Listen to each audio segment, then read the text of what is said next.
Hello, little Timothy. Are you here to watch a man lose his mind? Don't worry, because today is the day. Yep, we're back in HOI4 where I want to look at another path in the latest DLC for the great nation of Australia. Now, one thing I'm kind of sad I missed out on with my first video on the DLC is I didn't really get to have a look at the new Australian content around the historical path. Now, I know before you all freak out and have a little freak out in the comments, and that one guy's already typed about the Horthy pirate thing, and then the other guy said, where's the Afghanistan video? Relax. Everyone, after me, deep breaths. Here we go.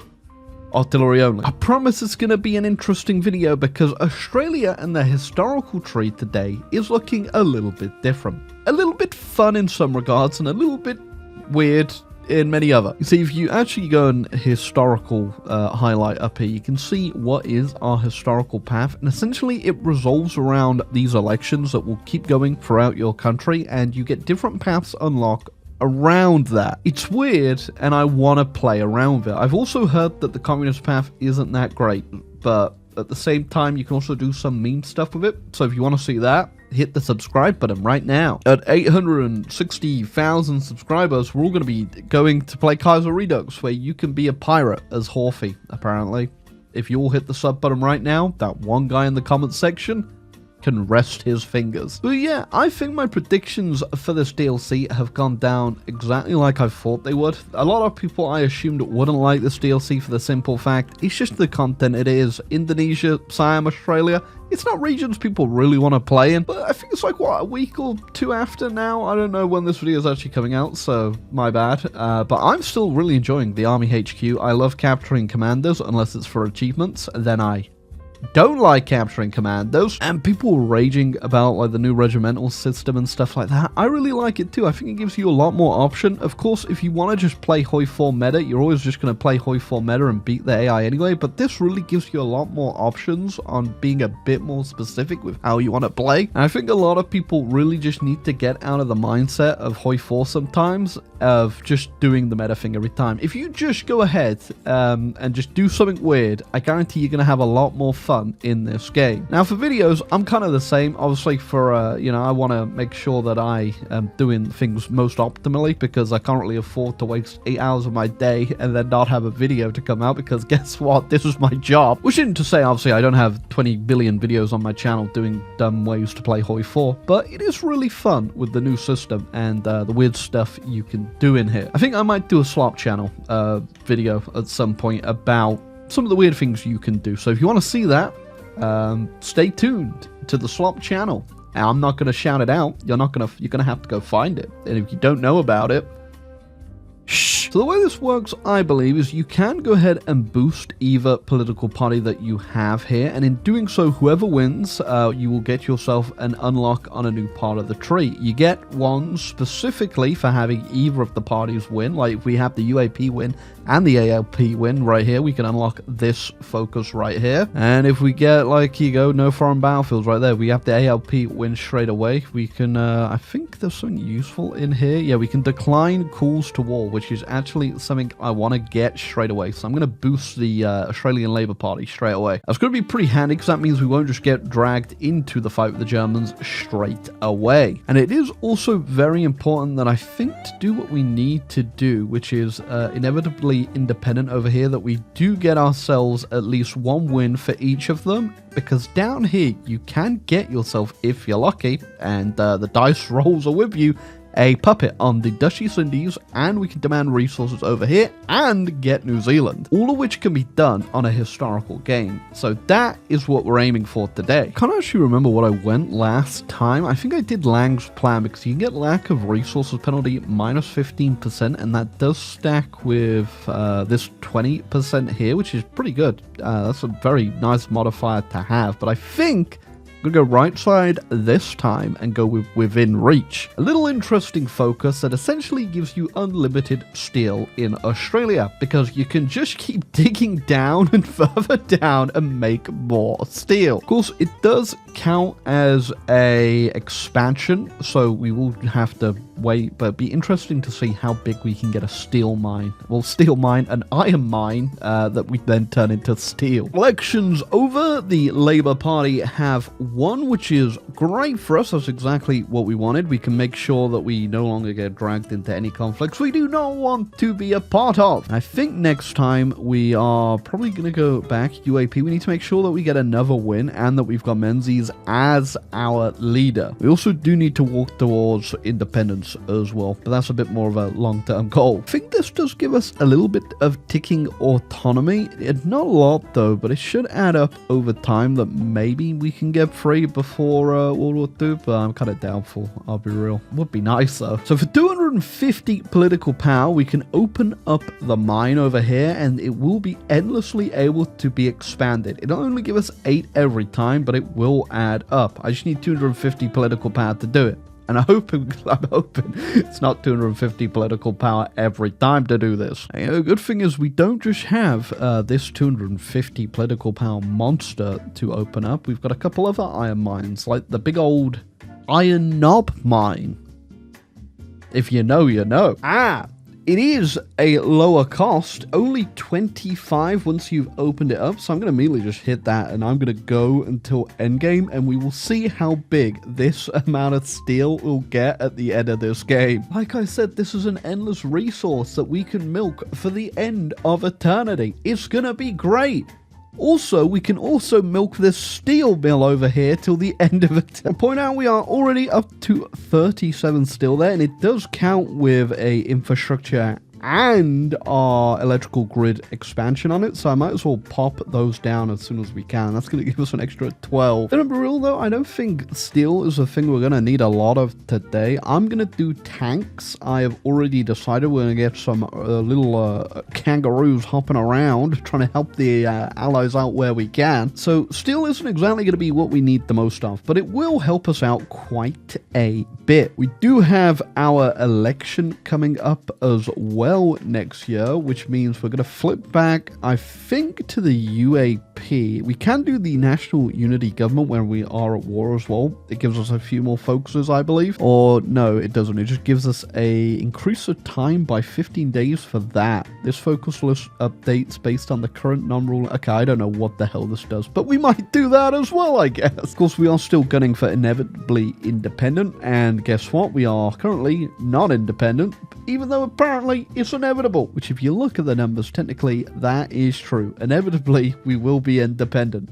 I just may have a couple grey hairs hanging about by the time it comes. To realize, actually, a rational request over here is pretty good. If we get that accepted, the UK will give over a bunch of islands, including Singapore, which is very nice, actually. There is a bunch of stuff there. And we are not too far away from that 50% autonomy mark. Let's hope they do say yes, though. And there goes World War II. And guess what? We can say no to joining, which we are going to do for now, as we are not ready. It would actually speed up considerably our autonomy, but I really want to do the tanks today, and I'm just getting into a position where I'm going to switch on over 2 mills, so I'm not joining yet. Okay, we can do a rational request now. We'll see if the UK accepts this. It would be very nice to get Singapore. I will be 100 with you here. Also going to recall my attaché from China now, send it over to the UK, as that will give us more autonomy gain, which is obviously what we want, because I don't know if you know this,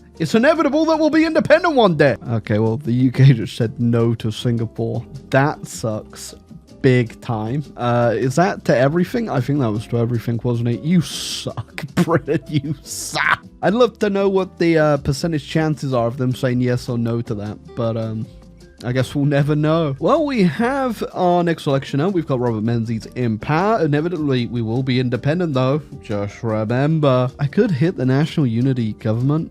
I don't know why I would do it, because then it just increases the time of focuses, but I'm going to do it just because. Just because. Actually, that's where I'll leave that. Oh, okay. I guess, well, it unlocks pretty much every part of the focus tree now, because it gave them another win. That's pretty handy, actually, if you want to get stuff done. I haven't checked what everything else is in here, so Assuming there's something good. I mean, like, you know, like Liberty loans, minus 10%. We just need to hire that advisor. We can get him. Anything over here? Max planning, 10%. Daily command gain, pretty good. 2 off-map mills. Yeah, there's some pretty good stuff in here. Tanks are underway in production as well. I do want to really get our autonomy just done with now, though, so that we can start grabbing a bit of land for free. If, you know, people say yes to me. Not that anyone has ever said no to me, Mr. Churchill. Been completely robbed of our birthright. Singapore. I think it'd also be pretty interesting to try like a naval game as Australia. I think you might be able to do pretty well. The Australian naval tree isn't too crazy, but I think if you were just to do a pure Navy game, you could get some pretty good ships out pretty quickly. I mean, cruising for a bruising and scrap iron flotilla right there. Both production cost reduction, pretty handy. You get a whole bunch of dockyards in here. You could probably get a pretty decent fleet to actually go help against the Japanese. And I guess, you know, you don't have to worry about steel at all. I'm going to send the lads over to North Africa now. We're going to get ready to fight. Whenever I have my tanks in enough in stockpile, I'll just go ahead and convert these guys as well. But we've got 7 guys, not a lot, but maybe enough that we can get ourselves a bit of autonomy on the board. Our boys have arrived on the front line, going to accept that. Don't think we're going to be doing any attacking just yet. My units aren't very good, and I have no doctorate. Saying that, if I see an easy target there, I will be taking it. That's random. Apparently I can send Churchill a platypus, which, sure, I guess I'll pack him up in a box for you. Royal Mail's on the way. Oh. I've got some bad news about that platypus. Didn't make it. If you don't know, that's actually a true story. It's one of those interesting caveats that you kind of just, you have to look a bit more into. But yeah, Australia did send a platypus to Winston Churchill. And yeah, it didn't make it. I think it was even named after Churchill himself. And I feel bad for that platypus. I think, actually, if we finish off this North Africa campaign, which we've almost actually done at this point, that'll be enough to get our independence, which means in turn we could do inevitably independent and start demanding a bit of land. And with that, we are, in fact, inevitably independent. Means you never need to hear me ever say inevitably independent ever again. Couple of me tanks already, and they're doing pretty damn well. I really need to get doctrine though, as I am getting deorged pretty soon after, and I would like that not to happen. Would also like to know why the little battle blip isn't over here. It's just couple miles behind the line here. What are you doing there? So after we've done North Africa, I'm going to leave though. We need to go deal with the Japanese, and if I'm lucky, I think I will be fighting them, as I can obviously demand Duchy East Indies become my puppet, which I'm going to make sure they accept by reloading 52 times. I do think light tanks are probably going to be the best bet for Australia though, because guess what? We have the one thing you need for them, which is an unlimited amount of steel. And that's all I need for these bad boys. Means I can spend my trading factories on everything else we need, like rubber and aluminums, which we shouldn't technically have needed if somebody had given over Singapore. Wait, boys, we are done here. Is anyone else we need to fight? Nope. Europe is on your own. I've got bigger fish to fry. Well, actually, they don't fry the fish over in Japan, do they? That's wrong. It comes cold. I've got smaller fish to put on a little bit of rice and wrap in seaweed. Hey, that actually worked. I didn't have to reload. There was no cheating, and I'm in. We've got ourselves a whole new puppet, and boy, are they pretty damn good. Look at that. It's mine. All of mine. That's absolutely insane. And the fact you can do it on a historical route, pretty damn cool. I mean, it's not the historical route. Do they even have that listed? Yeah, it's the middle one over here, but also this one over there, but it is technically on the historical branch, and it is pretty damn good. We can also demand resources, unlock resource acquisition against countries in Southeast Asia, and also reclaim New Zealand if they say yes. We'll see if they do. The resources we can get is 2 tungsten, 1 rubber in British Malaya. Hopefully it's the Malayan part of British Malaya and not the Japanese occupied not part of Malaya, which I guess is Brunei or Sarawak. I can't remember. What would you call this? I mean, that's Sarawak. So I'm correct. Don't correct me in the comments because I'm not going to read them. And yeah, 2 tungsten. And I think the oil is probably going to be the only one I'm going to do here. I'm going to keep it 152 with you. Because that's what I need a lot of, actually. It's really funny, just like when we did the Indonesia game where you annex the Netherlands, you just take the land right back under Germany and they don't care. Same thing happens here. They are now pieced out with the Japanese because I wasn't going to fight them. I'm about to declare on the Japanese anyway, so it doesn't really matter, but it's really quite fun. Now with my tanks, I'm going to put them on one of our expeditionary leaders because guess what, you get an extra 10% attack and defense on non-core territory. Sounds pretty good to me. Oh, nice. Also, New Zealand has accepted and we get cores on it. I mean, it's not a lot of manpower really for the pool, but it is just an extra bit of fun. And I think they have some resources, not a lot, but still better than nothing. And they have a whole bunch of focuses that have given them a whole bunch of factories that have gone straight into my little piggy bank. You can also form Australasia. I don't know if you can do this on an historical game, but you need land that obviously a whole bunch of the allies own, so I'm going to doubt it because I don't think you can demand any of that stuff. Also, I don't think Australasia is really that important anyway, considering you can obviously get cores on New Zealand anyway, and then you miss out on these couple islands like Solomon Islands, and then you can core New Guinea as well already. Like, you can get Papua New Guinea somewhere. I don't know where it is. Is it here? Right there. There you go. So you're really not missing out much other than probably a cool name and a slightly worse flag. I guess if you're going to use these expeditionary leaders, make sure you do the HQ upgrade that gives you extra command group right there. You get an extra 2 on top of it, which means I can get 8 tanks under this guy. Very useful. Alright, tanks in position. We are getting involved, and I guess we will answer the call to arms from Liberia. Kick the Japanese out of there. I think I'm going to go through Thailand next, if I don't get completely raided by submarines, that is. But it's looking pretty clear. We do start with a little bit of a fleet. I think I left it over in North Africa. Never mind. Oh, there it is. Boom. Okay. I wonder what this can do. We'll drop it off in Singapore, just in case we ever need it for an emergency.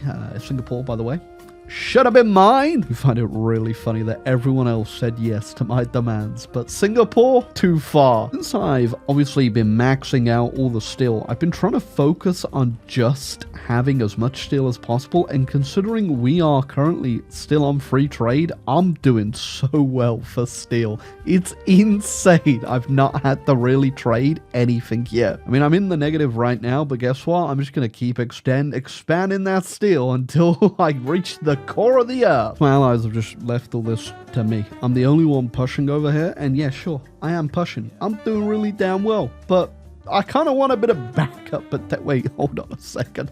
Where did Moscow go? Stalingrad. Did I get the roll of the dice where the German AI is actually awake at the wheel today? Okay, not my problem. At least not yet. It's not my problem. I'm going to deal with the Japanese. Then if we need to go over there, we'll go over there. To realize, when I requested the oil there from the Dutch East Indies, the event goes to me because I'm their overlord. So you know what? Yeah, I will give Australia access to that oil. Oh, we're doing well in our push over here until Thailand erupted into a civil war there. And now I can't advance. And I refuse to ask for military access. So I guess we're just going to go in through Burma. Okay, Japan hit the peace out. I just capitulated Siam as that happened. And I was very confused. Is there anything we can snipe that's really worth taking that we even need resource-wise? I mean, I'm not going to waste it on the steel, obviously. And nothing I particularly wanted that I could see there, so I just got a puppet in Japan, or I guess supervised state, because we're democratic, and I just like making the map look ugly. And now, weirdly enough, I guess I gotta go save Europe. Shout out Thailand, by the way, just immediately peaced out, and then have gone straight back to fighting their neighbors. I think I just saw, yep, UK lost Gibraltar. Spain's in. Also, this is a pretty tasty encirclement. We are not done in North Africa just yet. So I was then gonna go into Italy, and it is looking particularly weak. So, the Soviets are gone. Damn. Okay.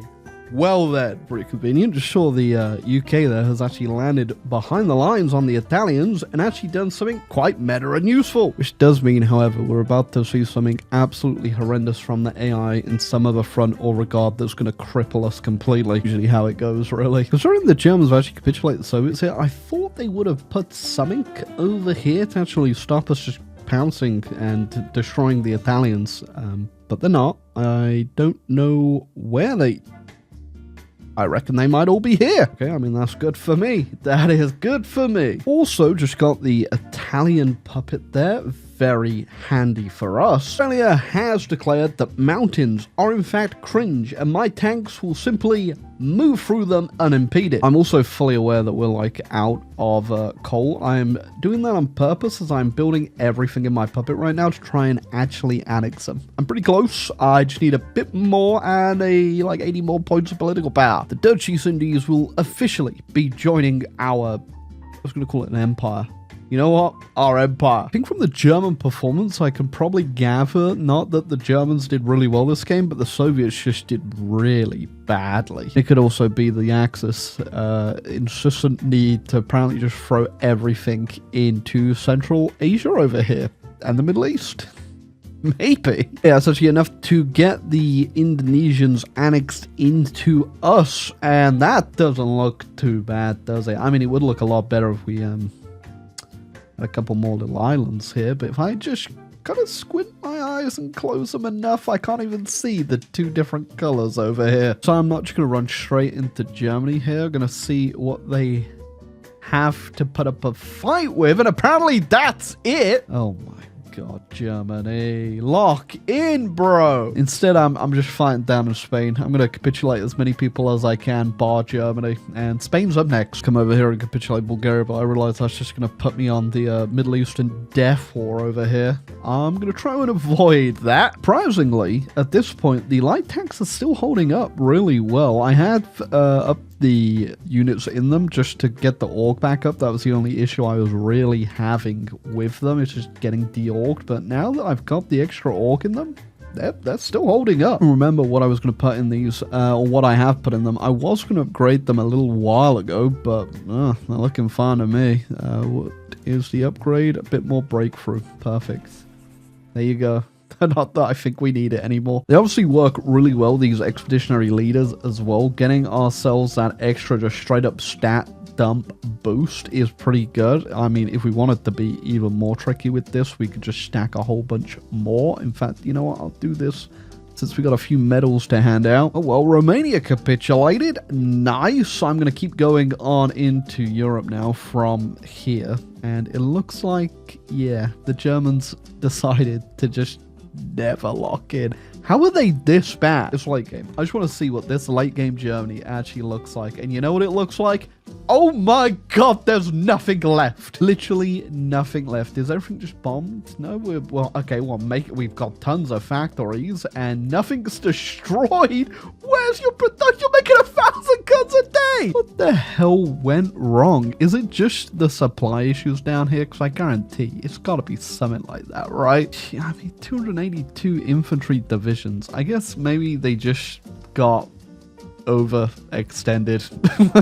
I don't know how they're managing to lose that many guns. Making 1,000 a day and still losing 657?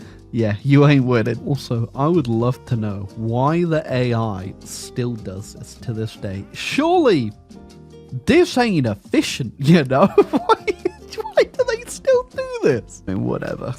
Germany, apparently they're just doomed to lose. I just realized just how many troops the Indonesians actually had there. That's gonna put me up to 1 million manpower for the first time this game. Capitulated another one. We're not getting any land out of this. What's our participation at? 8%. We've actually lost 306k people here. That's probably ever since I just started battle planning. But with that, I'm now going to go move over to the German front. Actually, playing this game, I've realized I've enjoyed it a lot. I think this nation and the historical route for Australia is a pretty good beginner nation, actually. I haven't checked, but is the historical route for Australia also free in the patch?